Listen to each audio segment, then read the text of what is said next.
ឆ្មក់បាញ់ប្រហាងក្នុងដែនសីមាដែលខ្ញុំតាំង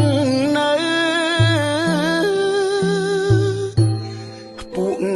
យើងមិនបានចូលដីសត្វត្រូវម្ដេចចោលខុសខើបំពៀនរំលោភម៉ោងភ្លឺទៅហើយស្នូផ្ទុះអាវុធយុទ្ធមិត្តមុំមុតប្រយុទ្ធតបាញ់ខ្មាំងសត្រូវវិលាបាក់ក្លប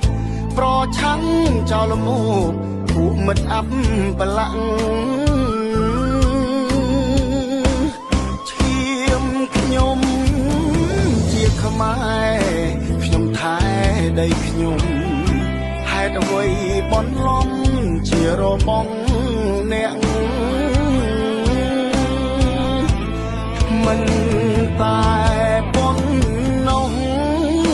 លួចបាញ់ពួនស្ទាក់រូបខ្ញុំបានស្ម័គ្រពាក់លីជីវិតទឹកចិត្តកងទ័ពបដិញ្ញាការពីព្រំដែនសីមាគង់វង្សស្ថេរស្ថិត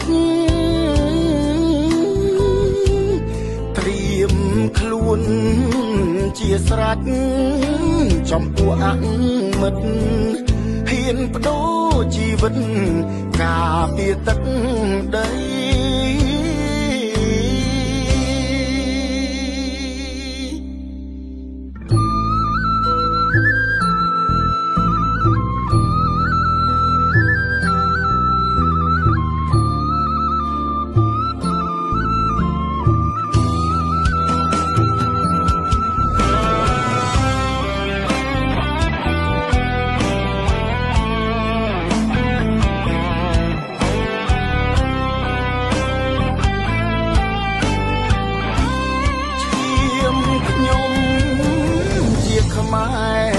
ខ្ញុំថែ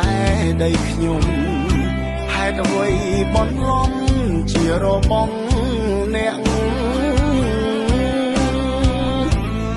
មិនតែ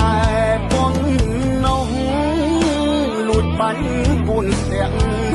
រូបខ្ញុំបានស្ម័គ្រពាក់លីជីវិត